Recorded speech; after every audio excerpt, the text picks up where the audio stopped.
Tenho uma vida em comunidade por meio de um pequeno grupo. Rick e eu participamos do mesmo pequeno grupo para casais há 15 anos. Fiz parte de vários pequenos grupos para mulheres ao longo dos anos e gostei deles. Além disso, tentamos vários outros pequenos grupos para casais que não deram muito certo, mas esse grupo mal tenho palavras para descrevê-lo. Só de pensar em seus participantes, meus olhos se enchem de lágrimas. Assumimos uns com os outros um compromisso quase tão permanente quanto os votos de casamento. Planejamos, caminhamos juntos até que a morte nos separe. E é tão precioso para mim saber que há pessoas que me amam com essa profundidade. Nesses irmãos e irmãs comprometidos com o meu bem-estar, eu encontro segurança, consolo e proteção. Passamos juntos por quase todas as experiências dolorosas, inimagináveis. Dificuldades financeiras, câncer, transtornos mentais, infartos, falecimento de pais e irmãos, suicídio, sérios problemas conjugais, conflitos, necessidades especiais de um filho, depressão, complicações de adoção e tantas outras coisas.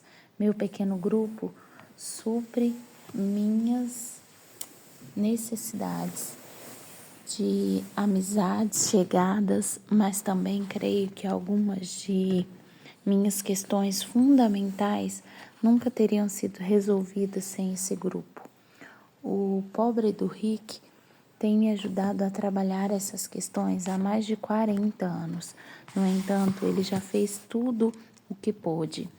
Há aspectos da minha personalidade e de meu caráter que não vão mudar. E há aspectos da personalidade e do caráter dele que tentei trabalhar, mas sem sucesso.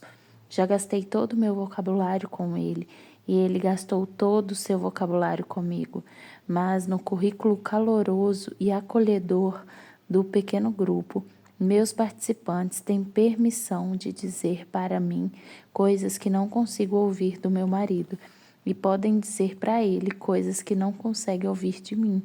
Tenho convicção de que não me tornarei a pessoa que Deus pretende que eu seja sem esse grupo.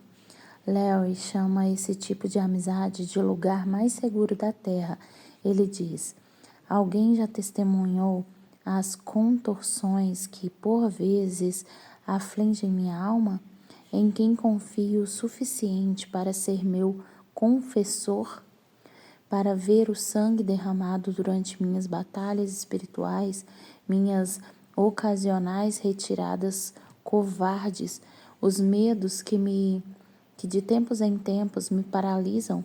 Se a resposta for ninguém, será então que as palavras de ânimo que ouço não têm poder maior do que a poesia sentimental de cartões prontos. Devo perder minha privacidade para que algumas pessoas me ajudem em profundidade com a batalha que elas compreendem. Talvez você não participe de um pequeno grupo desse tipo.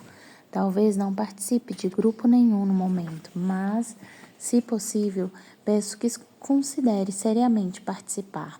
A proximidade, o apoio e a força de um grupo de indivíduos comprometidos com seu bem-estar pessoal em longo prazo pode reanimar sua vida e até mesmo salvá-la. Encontre uma ou duas almas gêmeas para nutri-la. O nível mais profundo de amizade é com aqueles cujo amor aumenta nossa alma. É provável que você não tenha muitos relacionamentos desse tipo ao longo da vida. Algumas de vocês têm a mesma melhor amiga desde a infância, enquanto outras podem dizer que vários relacionamentos desse tipo se desenvolveram na hora certa, duraram algum tempo, mas depois houve um distanciamento. Você precisa apenas de uma ou duas amigas por vez que verdadeiramente compreendam.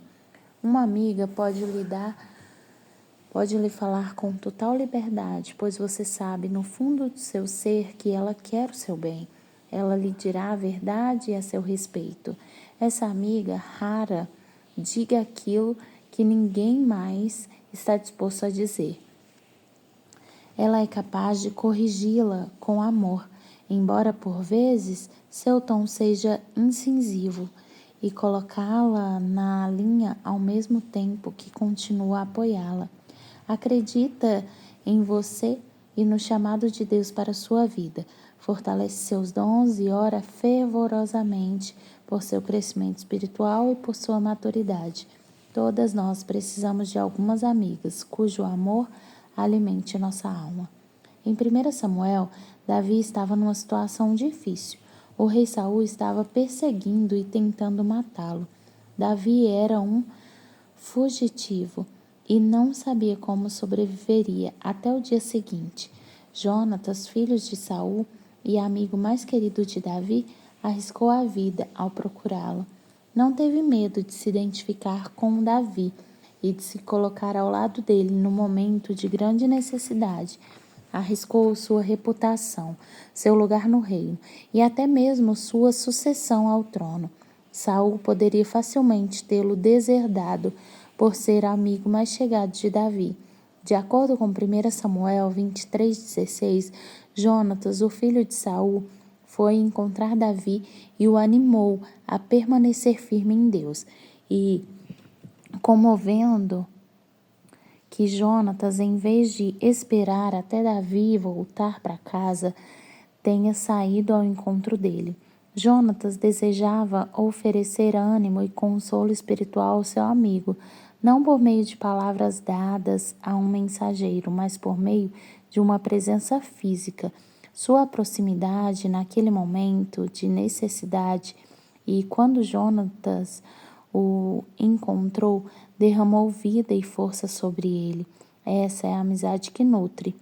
É provável que você tenha ouvido alguma versão dessa citação atribuída a Elbert.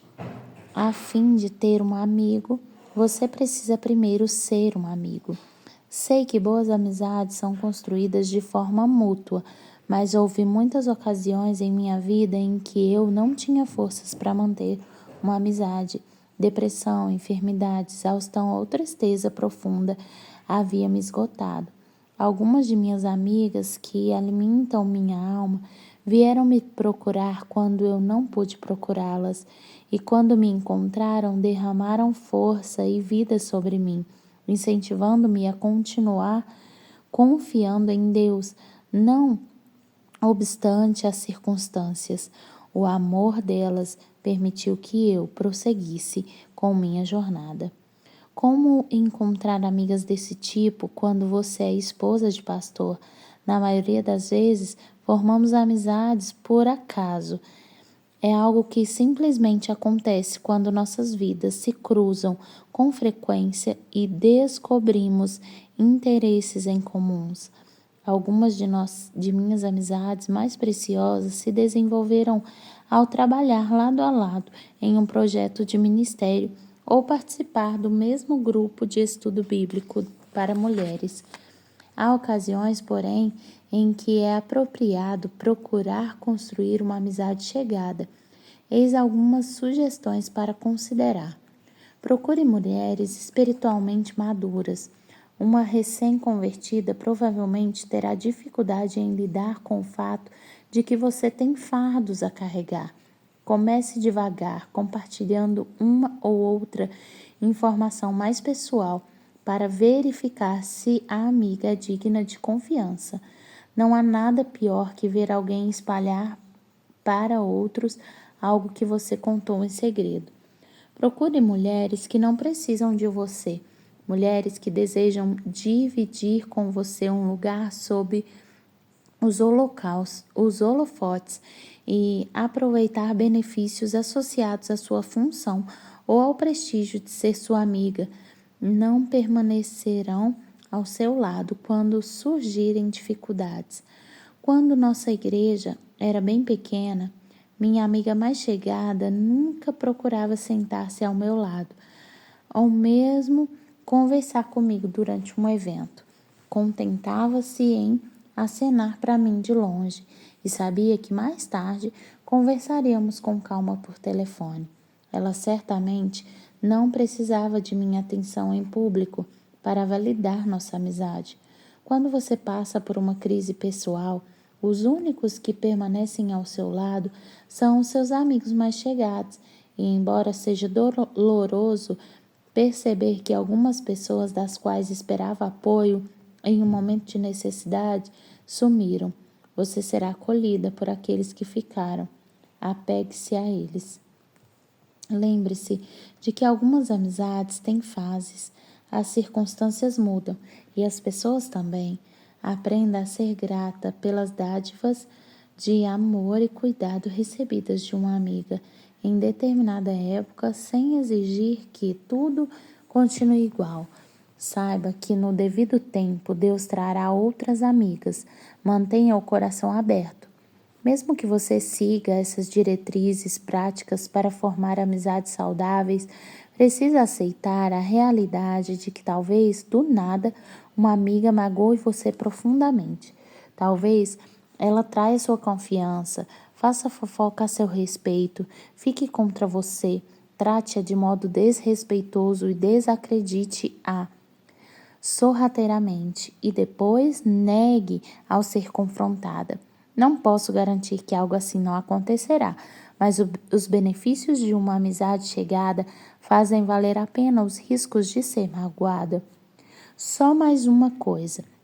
Ao conversar com outras esposas de pastor, elas me perguntaram: é apropriado que em algumas situações eu dizer que não tenho condições de desenvolver novos relacionamentos? Com certeza. Não há nada de errado em traçar limites ao seu redor. Você não é obrigada a ter uma capacidade infinita para relacionar-se quando você precisa simultaneamente educar os filhos e lidar com todas as implicações disso. Cuidar da casa, talvez trabalhar fora, manter um casamento forte, ter tempo a sós com Jesus e ministrar na igreja para mulheres fragilizadas. Pode não sobrar tempo para almoçar com suas conhecidas. É perfeitamente apropriado recusar uma oferta de amizade, com toda a delicadeza possível. Digo algo como: é muito gentil de sua parte, gostaria muito de fazer isso ou aquilo, mas não vou poder. Mas saiba que me senti honrada de você me convidar. Devido à minha preocupação de agradar outras pessoas, essa foi a minha aptidão difícil de desenvolver. Não quero decepcionar ninguém. No entanto, aprendi a dizer não, com um sorriso, e não sinto necessidade de me explicar. Vejo a tristeza no rosto de algumas pessoas e detesto quando isso acontece, mas sou apenas humana. Meus recursos emocionais e físicos não são limitados e os seus também não. Precisamos reconhecer a necessidade de administrar nossa energia a fim de não nos esgotarmos. A beleza de uma vida compartilhada. Minha oração é para que você resista ao impulso de se proteger que cria isolamento e solidão. Lembre-se de que somos apenas seres humanos, não podemos andar sobre a água, viver no altar de um pedestal oscilante ou existir dentro de uma caixa sufocante de perfeccionismo. Tome a decisão de descer do seu pedestal hoje mesmo e recuse-se a subir nele outra vez.